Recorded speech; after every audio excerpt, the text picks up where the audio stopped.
Hello, and welcome to another episode of Echo Punks, recorded live in front of an automated audience. Today we're coming together to talk about self-driving delusions, which is partly triggered by very large news of Tesla basically facing a recall of almost every single vehicle that they've ever produced.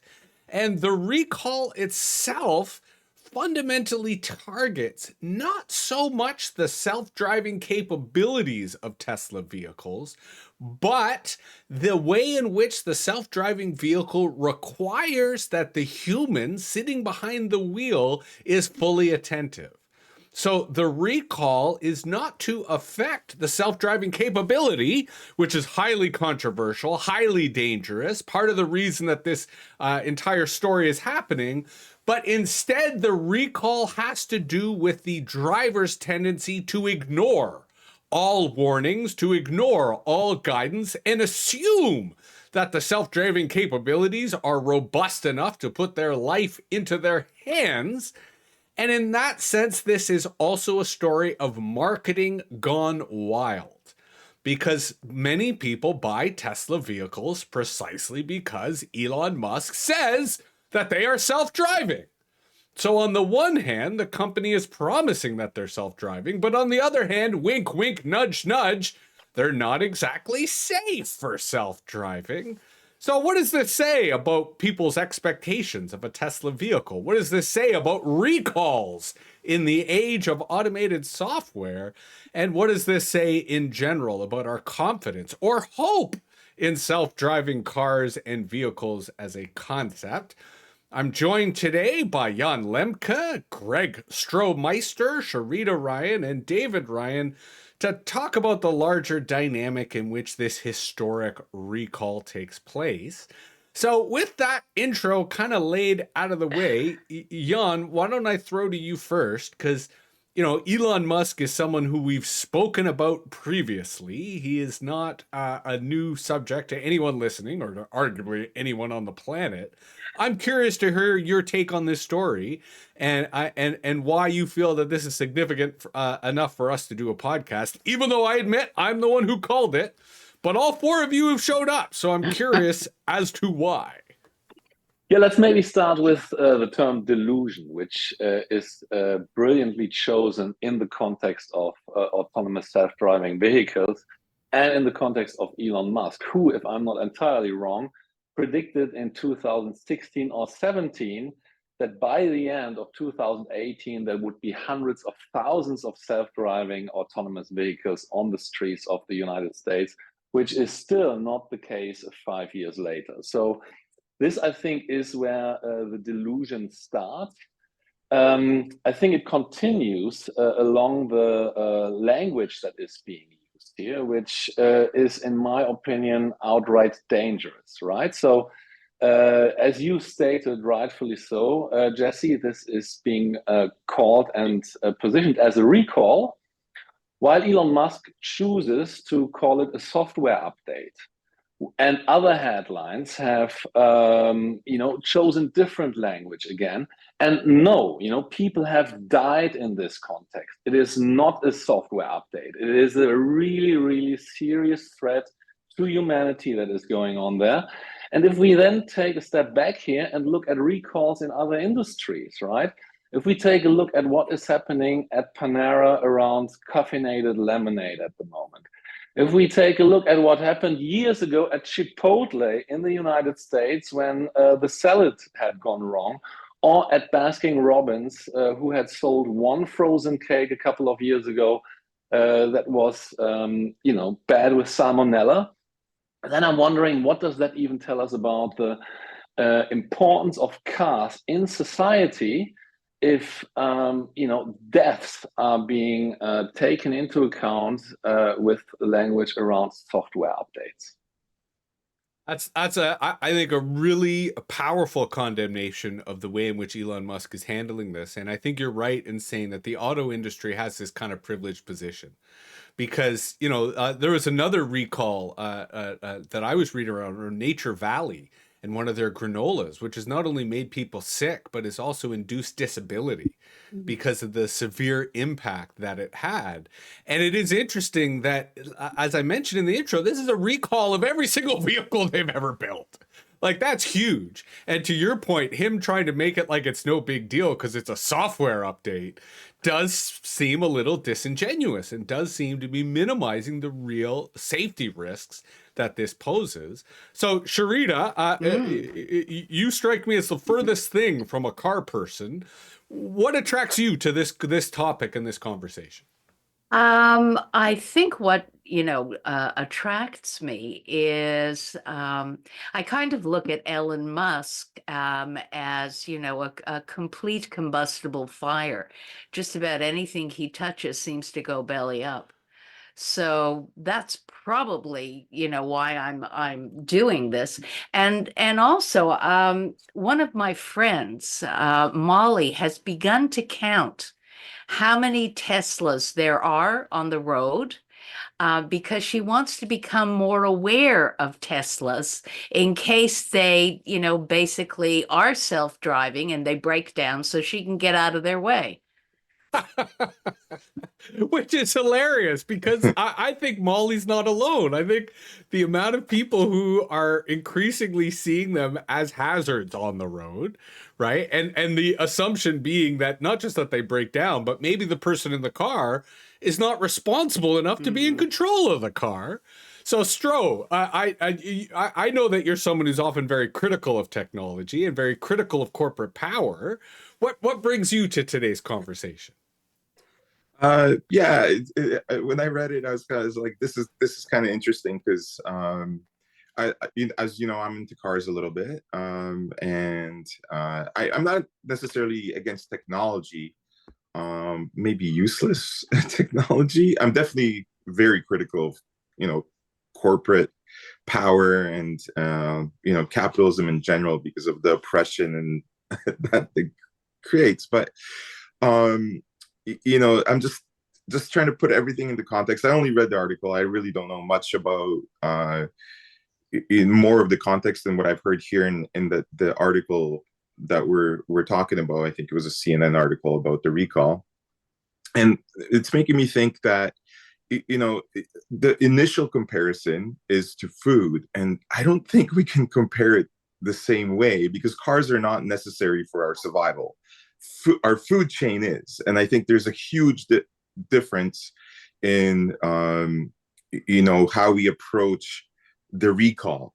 And something that also that was said that kind of strikes me is um, Elon Musk predicted the self-driving cars, but these Teslas are in fact self-driving cars. They may not be good at doing the self-driving, but there are hundreds of thousands of these Teslas out there that are capable of driving themselves, right? Um, so when I put all this, try to make sense out of all of this, I think it's so easy to go after a guy like Musk because he's got so much power. He's what now the richest person on earth, I think, right? So The yeah. it's easy to scrutinize everything that Musk is trying to do, and I'm not saying nobody's infallible, but I think some of the things that he's working on are actually benevolent, and it's going to be trial and error. So I'm going to kind of take. I'm on the Elon Musk side of things. I think in this argument because he is trying to solve some of the biggest problems that we have when it comes to energy and efficiency and just understanding. And I think just as a general population, we don't actually have any better solutions than he does. But it's so easy to be critical because we don't understand exactly the vision for how these things are supposed to go. Like, I understand he's a bit of a tyrant, right? And because he not only has power, but he also has vision and he's putting it into practice. But there's way worse things that we ought to be worrying about than self-driving cars or updating this. The only other thing I want to add to this is the thing. I think this whole thing is comical because it is the drivers imperative to stay focused on the road. We're blaming a car that's capable of taking over and actually maybe keeping things safe, as opposed to blaming that every driver, like it's behind the wheel, should be the one that's accountable for their actions and the safety of their vehicle, whether they put it in auto drive or not, right? So it's like the whole thing to me is just a farce. It's like you're doing it. You should recall every goddamn driver on the road and make sure they're capable, not the car. And let's come back to that, because I think the subject of annual mandatory driver testing, which you just floated there, Stro, I think it's an interesting policy idea, which we'll come back to. But 2 points you made, which I want to emphasize before we throw to David.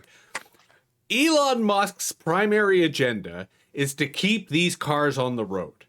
Right? Stro is right in the sense that they are self-driving cars. They're not safe self-driving cars. They're arguably not legal self-driving cars, but they are self-driving cars. And Tesla's economic advantage, their competitive advantage, is that they have more self-driving cars on the road than anybody else. And it is allowing them to build a machine learning system, i.e. the brains of self-driving cars, faster than any other car company on the planet, because these cars are on the road and gathering data in real time. And that is why he is downplaying this experiment. But Stro also, I think, pointed out another interesting stat, which is when drivers use this feature responsibly, right? When they use it in the conditions that it has been prescribed, accidents go down, right? Road incidents go down. So there is a larger argument as to how this technology could result in increased safety. It's just not there yet. So David, I would love for you to weigh in, and I'm curious your thoughts, both on Tesla in general, but in particular on this sort of a myth or technology around self-driving cars. And I'm curious to hear your thoughts on it as a driver, as a car aficionado. Well, we get Teslas into the shop for, every once in a while. They're not terribly well put together vehicles. So on the one side, when I drive these days, cars are a blight, aren't they? I mean, the proliferation of cars and people's need to use cars as a means of transportation it's a misdirection of civilization, really, isn't it? I mean, and the idea that, so I like to drive. I love to drive cars, and I like to be in control of my cars. People who want self-driving cars perhaps don't. And so, but if they don't want to drive, but they want to get transported, is a self-driving car the answer? Or would Elon have been making a more beneficial contribution to society if he developed a better way of transporting people around in public conveyance, in more public conveyance modalities, rather than pursuing this vision of a self-driving car because he said that he was going to make a self-driving car. So it's like somebody says something at some point and then feels compelled to have to, a decade later, to have to follow through in order to demonstrate that this is a guy who can do what he says he's going to do. And it's at the expense of at the expense, I was going to say, at the expense of other people on the road in this instance, but also at the expense of the vehicle itself. When you look at the build quality of Teslas and look at the price of them, you think that Elon is not doing people much of a favor by pursuing this vision that he had many years ago of the self-driving car. Well, I think. Go ahead, Jan. Yeah, I think David is making a great point here with regards to the perceived and real quality of Teslas, right? You could even argue, first things first. In my last job in an ad agency, I worked on a luxury car account, and we paid a lot of attention to Tesla and repeatedly came to the conclusion that particularly the interior feels more like the interior of a Toyota, a Prius, right? Instead of a luxury car. So you could argue, hey, why not fix first things first and make sure that the plastic doesn't fall off the dashboard while you drive. I want to briefly comment on Stroh and the statements that you made. I absolutely agree with you, and do also want to acknowledge that Elon Musk is definitely working on important topics in important industries, and is probably one of the geniuses at our times, right? I do believe, though, that the comparison in this case to the food industry is absolutely valid, because as Sherida said, right, a Tesla in traffic is a potentially deadly weapon. And yeah, the car might be able to drive independently, but as we have read, people are dying along the way. And as long as that is possible, I think the fact that Elon Musk's IQ is significantly higher than everyone else's and that he's a genius is a really, really poor excuse for letting this go on and get away. And the last point that I want to make here is, the accuracy of language that is being used. And the lens through which I look at this is very American upcoming election tinted, right? Because when I read recall of all cars that have ever been produced because there are problems and people have died, and someone else is talking about, oh, it's just a software update, then I'm thinking alternative facts. Mm-hmm. And we've all seen that movie unfold before. And, this to me is an intellectual insult to claim in public that this is a software update. No, it is not. Stop the bullshit. I am not stupid, period. Well, and that was my point originally about the marketing. That, if this was being marketed all along, like I liked Stroh, I liked how you presented it within the safety context, because if he had marketed this entirely as a safety technology, not self-driving, right? Use this automated assistive technology that will help you drive safe. Oh, by the way, it can operate your entire car if you wanted, but that's not the point, right? If it was framed not as self-driving, but as safety, would people use it differently? Would that achieve the responsibility, Stroh, that you were evoking? Because you're right. Fundamentally, it's the licensed driver who is responsible for the operation of the motor vehicle.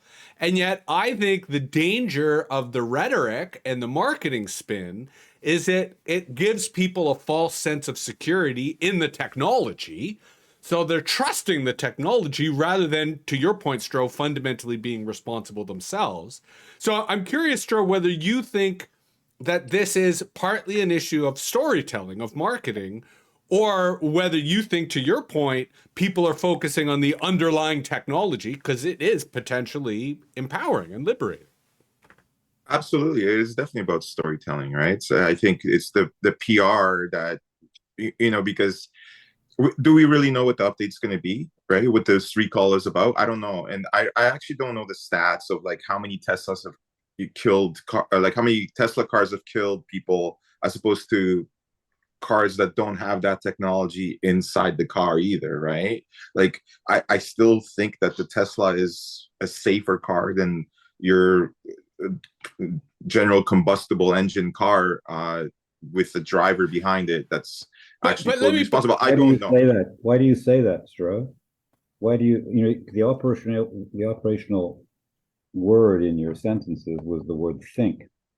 So I think, you said, so I think. So we can't, draw conclusions on the basis of you're right, David. I don't know the stats.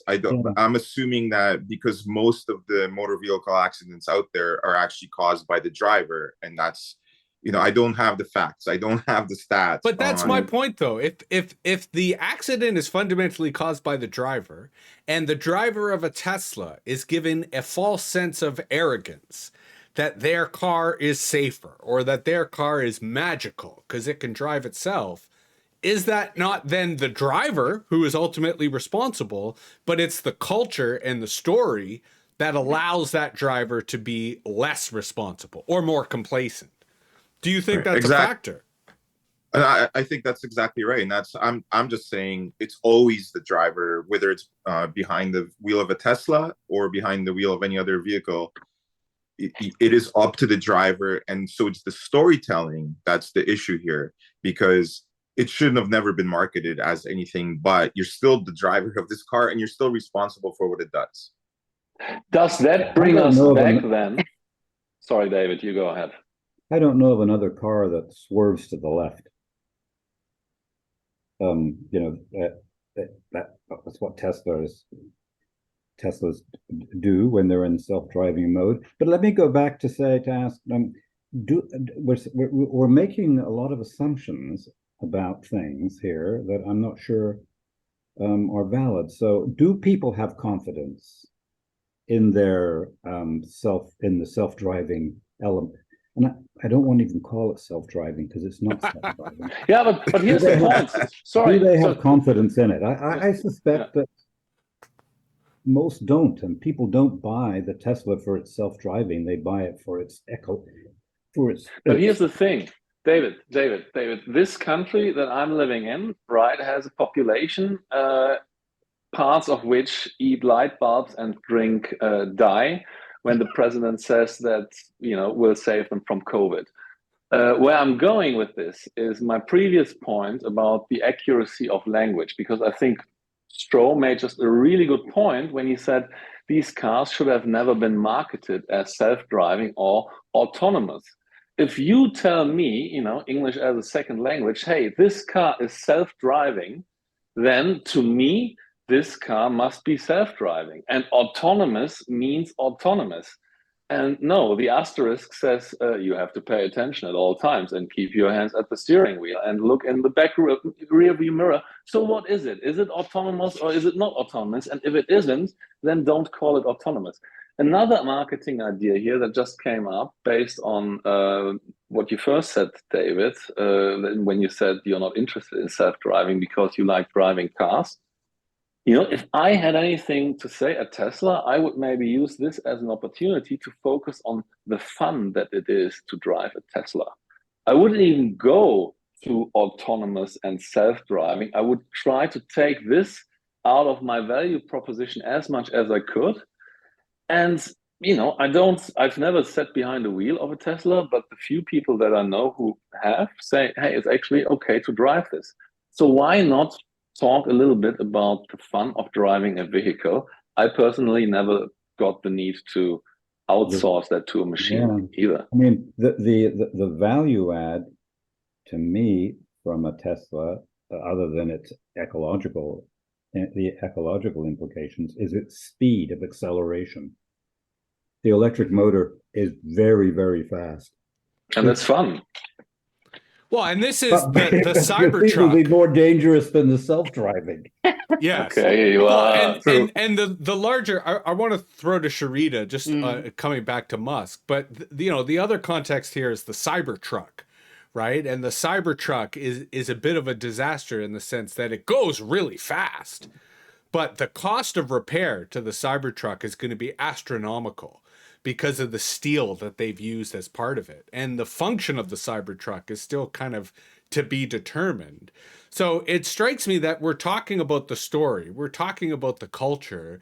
And I think that David's point about the ecological reasons to drive a Tesla, I think that the myth and the story is part of the appeal. So, Sherida, I'm curious whether you think that the leadership of Musk, do you think that is changing in terms of people's perception of Tesla? Because you're the kind of person who never would have bought the myth of Elon Musk. You always would have kind of seen through a demagogue like this.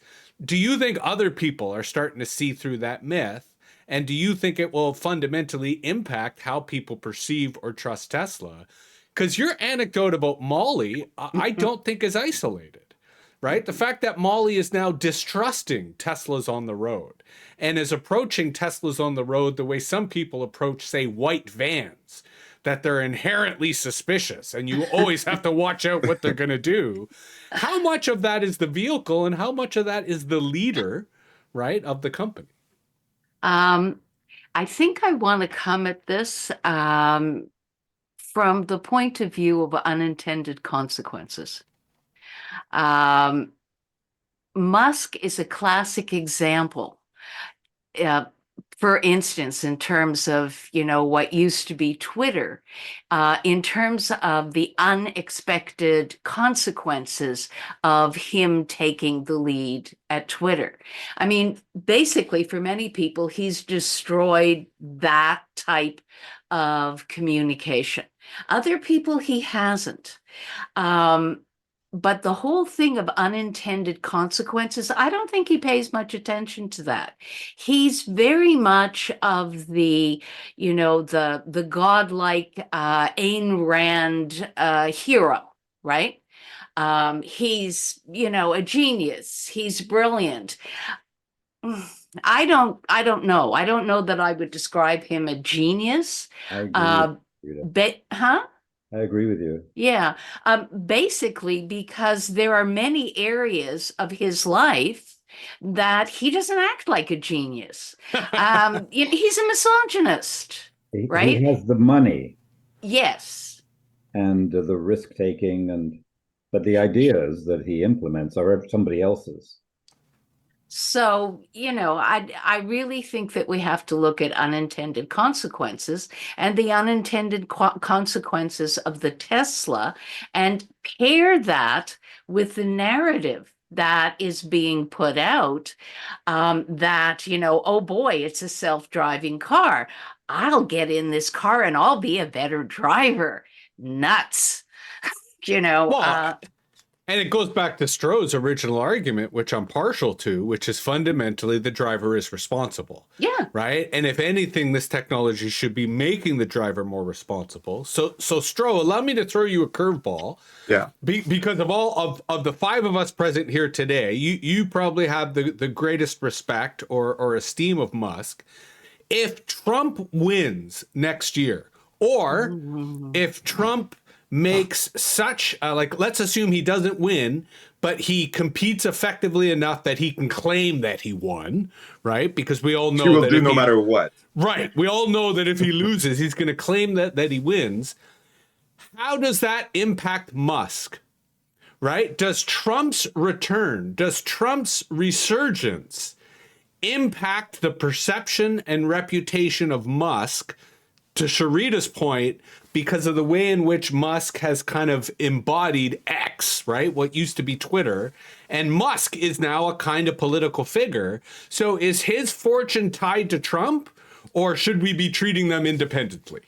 I think it's independent. I actually don't know enough about how the money flow, how he was able to get his hands on NASA and all these billions of dollars or whatever, right? He started out very rich. Yeah, I understand that. It's actually stolen money from the mines and from the mining that his family came from, right? I understand that. It's like the history of America is definitely through slavery and this is colonization. I understand. This is where it's worth pointing out that Musk is South African. So his wealth literally comes from apartheid and the gold mines in South Africa. Yes, exactly. Right. Absolutely. And so, but let me say this. He is a business, like he's just a system genius, but that doesn't make him genius at life. He's just really good. He's a savant at this one thing. But you're right. Generally as he's no Einstein. Let's just put it that way. He's not a philosopher or anything like that. He understands how to work this one system, right? And what is that? And he knows how to work the American system, obviously.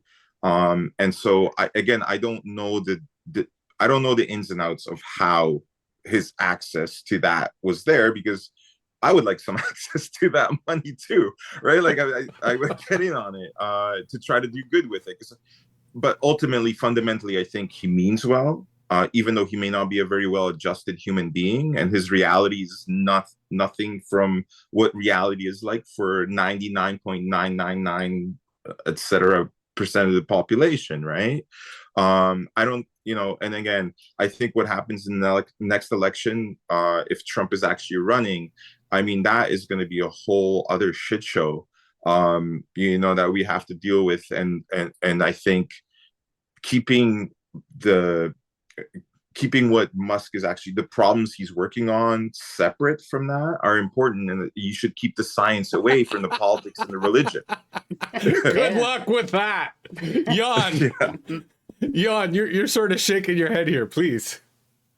I don't really know where to start. So, you asked about Elon and Trump, or individually. I would strongly say individually, but at the same time, they're also reinforcing one another, right? It feels like almost that's not a good comparison here. I use it anyway. Two bands of the same genre dominating the charts and the headlines. Because, as I said before, I observe what Elon Musk is doing now and how he is talking, and it reminds me very, very much of how Donald Trump spoke 6 years ago, 7 years ago. And this has me really, really worried. I feel I'm, sounding like my super conservative grandfather who I never had, but the accuracy in what we say. I think Peter O'Toole in The Last Emperor of China, The Last Emperor, explains the meaning of the word gentleman to the emperor, and he says a gentleman says what he means and also means what he says, right? And this sounds that is really increasingly simple. rare, unfortunately. Yeah, and simple things such as, okay, what does autonomous and self-driving really mean? Yeah. That drives me nuts. The fact that we have to discuss this, And I want to come back to that, but I think you raise a very important a very important point, Jan, which is the where Trump and Musk have in common, and I say this not as a bad thing, but as a positive thing, is they're aspirational. Right? They like Trump aspires to power, right? Musk aspires to, commercial success, but their desire for whatever it is they aspire to is so strong that they divorce reality, right? That they divorce from the present, that where we are doesn't matter, and it becomes an entire fantasy. But this point about fantasy, because we are talking about self-driving today, we will talk about the rise of the far right in a future episode, because I think that is going to be 2024. But I wanted to talk about something we mentioned in the newsletter, which is this company, Comma.ai, right? Because we've been talking about Tesla as kind of introducing self-driving cars via marketing. Right? By hyping it up, by creating a language, by being aspirational, by hoping that the cars will become self-driving, even though they are not currently. And this contrasts with Comma.ai. So Comma.ai was started by a hacker, George Hotz, and it's entirely free and open source. They do sell a product, their Comma 3, which is the third version, sells for $12.50 US, but they have a free and open source version that will work on 250 late model vehicles. So these are usually 2020 or later.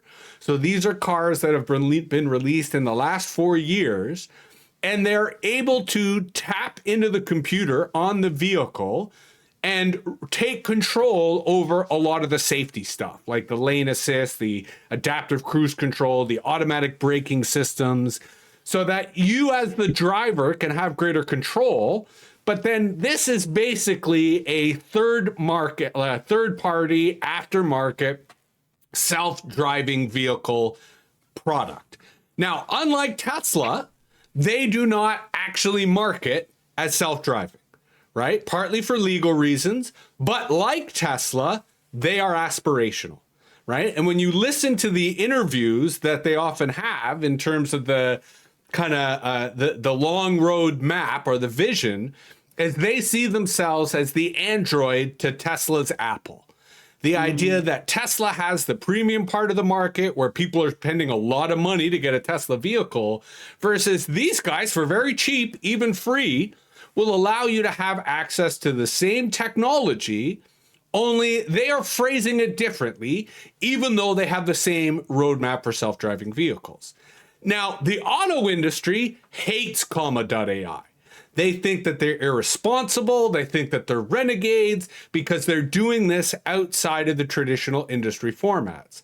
Versus comma.ai would say that they're way more responsible because they're not hyping it up and they're dealing with the end consumer, to Greg's point, ensuring that they are fundamentally responsible. And the technology they have to make sure that the driver is attentive and in control is far more aggressive and onerous than Tesla has. So it is an interesting contrast, but one that is still deemed as dangerous.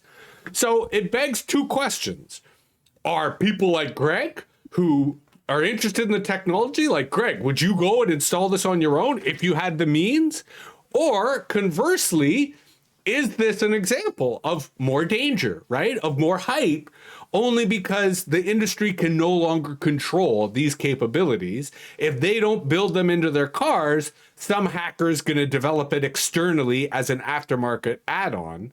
So I'm curious where this leaves us, both on the level of responsibility, but also on the level of narrative, of what are the stories we're telling about our cars. Because I think David's original argument, which is if we want self-driving, hire a bus driver, right? Or a streetcar and make it mass transit rather than dealing with the scourge of cars that are literally killing us. Any thoughts, takers, comments? I have a thought. Yeah. Go ahead, David. So, the thought I was having as I was listening to you and talk about comma AI was you use the word control as if it would give people control. But actually, the software does the reverse. It seems as if it says to you, you don't need to be in control. We are in control. And it applies not only to the AI, the comma.ai, but also the Tesla software. It's a taking away of control. So there are some of us who prefer to have control taken away from us, and others of us who don't. Anyway, I just thought it was a curious play on words, language. Yeah. Yeah. Okay. I was wondering where who the Microsoft to the comma AI is, right? So what Microsoft is to OpenAI, right? Which car manufacturer could play Microsoft's parts to comma AI? Because I would not understand why no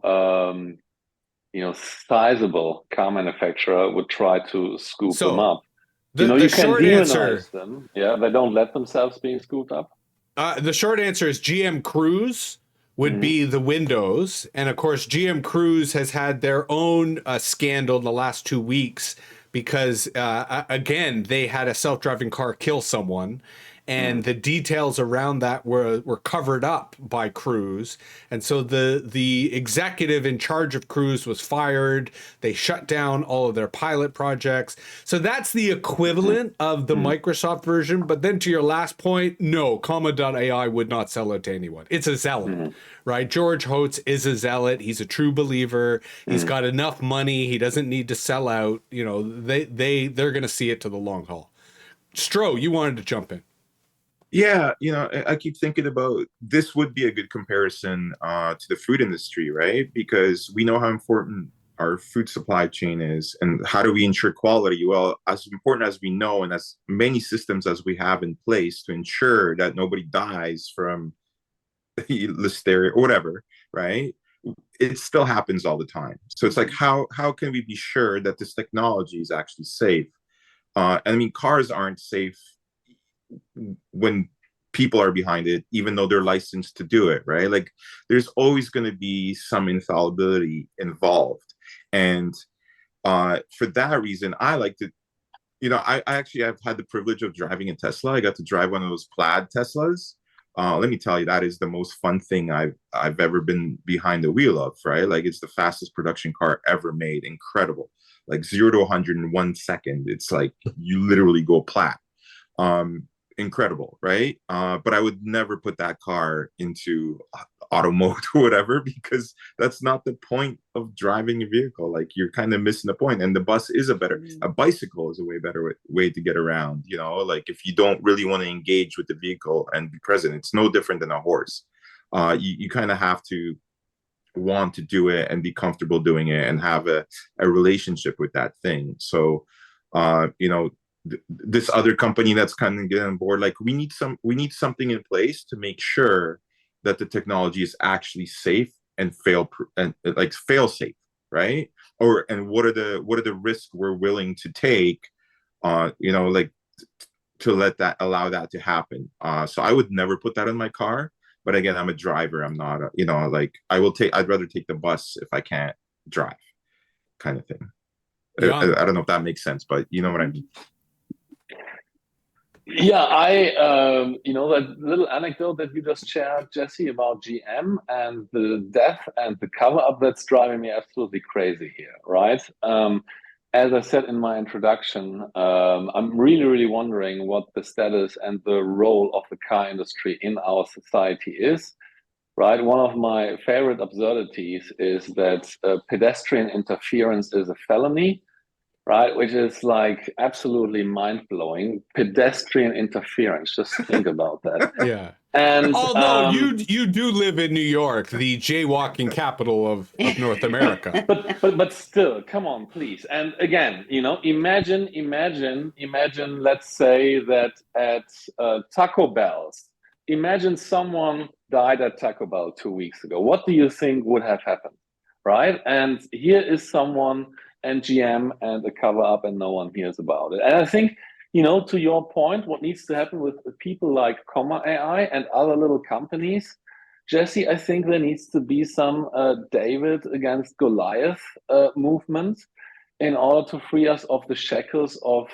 big car who get bailed out as soon as we go into recession. And, you know, I mean, Comma AI don't stand a chance otherwise. So that's, you know, all due respect to David, because David, yes, we really do want you to take on Goliath. But to your point, the one other story I wanted to end on today, which I also mentioned in the newsletter, is a little David called Edison Motors. And Edison Motors is this really fascinating company out of British Columbia, rural British Columbia, that they initially built a hybrid heavy-duty truck for the forestry industry. But they've now announced this pickup kit conversion, which basically allows you to convert any pickup truck into basically an electric vehicle, into a awesome hybrid, because it has a diesel generator. But, you know, perfect. This is really impressive. And this is a kind of David and Goliath setup. And in particular, they're focusing on independent mechanics as the installers. So a way of training independent mechanics throughout the country, throughout the continent, on how to convert traditional ICE, internal combustion engine vehicles, into EVs. So this is exactly the type of thing where it addresses all of the kind of issues that drivers want in terms of having an EV that has range, that has capabilities. And this is a small company that, rather than inventing a whole new vehicle, is instead saying, well, why don't we convert existing vehicles? We've got lots of good trucks which have decent bodies and decent, you know, are already owned by people. We don't need to create new ones. This is exactly the kind of grassroots phenomena. So, David, since you were evoked there biblically, I'm curious what you think of this Edison Motors thing, and whether you think something like this is viable. Like, would you see, you know, a shop like Eurotech kind of seeing this as an opportunity to convert old vehicles into EVs, or do you think this is just marketing hype? Is this too good to be true, as it were? Yes. And why? I really don't know, Jess. You know,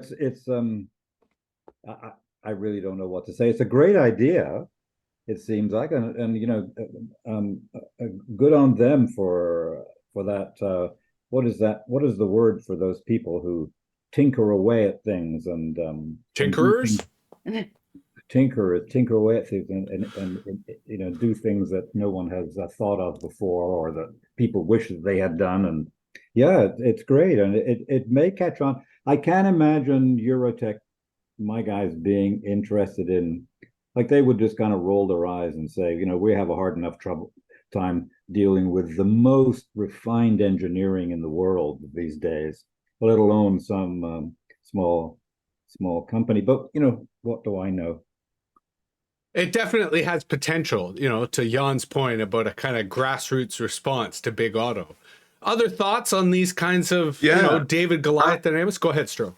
I love this Edison idea, right? Because one of the things I love about cars is the uniqueness and design of older ones. I feel like if there was a way to keep, and just even for how much more trash it creates to put cars in a, in the car dump or whatever, like to be able to reuse them and with the new technology that actually makes sense and is hybrid, because I think that is, especially when you're in remote areas, you don't have to rely on the grid if you're off grid, right? So to have something in place like this sounds like a dream come true if it can actually happen, and we can turn a beautiful old 70s Ford or something into something that can last forever, right?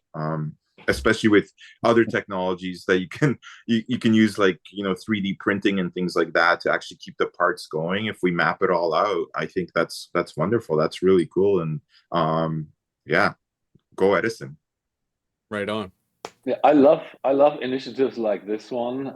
Similarly to people growing tomatoes in office windows, right? Or other people setting up mini power plants on balconies, or even that little article that we had about that barge that is, circling Manhattan and having people experience herbal gardens and soil firsthand. Right. Whether this is a massive success or not, Jesse, I think is almost secondary. But the more grassroots ideas and initiatives, the better, because that basically then brings us closer to the cars and how they work, instead of let's not touch anything and have everything happen autonomous. I'm not even involved. Mm-hmm. Well, go ahead, Stro.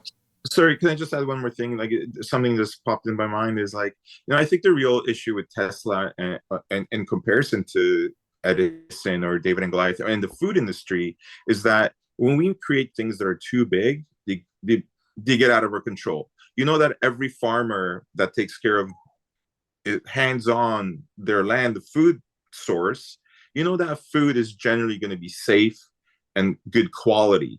As soon as you leave it to big entities to take care of every little detail, that's when we lose the safety and the quality of things. And I think the same thing goes for the car industry or any other industry for that matter. Small is beautiful, as the old phrase used to be. And I think it's a good point for us to end or wrap things up. I think this has been a good conversation that gets into the delusions of self-driving, but also, to David's point, the illusions of control. And that maybe when we're being offered control, we're actually giving up control, which is a paradox we all need to be careful of. This has been another episode of the Ecopunks. I thank Jan and Stro and Sherida and David for joining us. We'll be back again soon. We've got a special guest coming up this week, Mark Sermon from Mozilla Firefox. Any final words before we depart? No, then please give us a rating on your favorite podcast app, thumbs up on YouTube, and please bow to the algorithmic masters so that others might be able to identify us. All right, thanks a lot, everybody. Bye. Thank you. Bye-bye.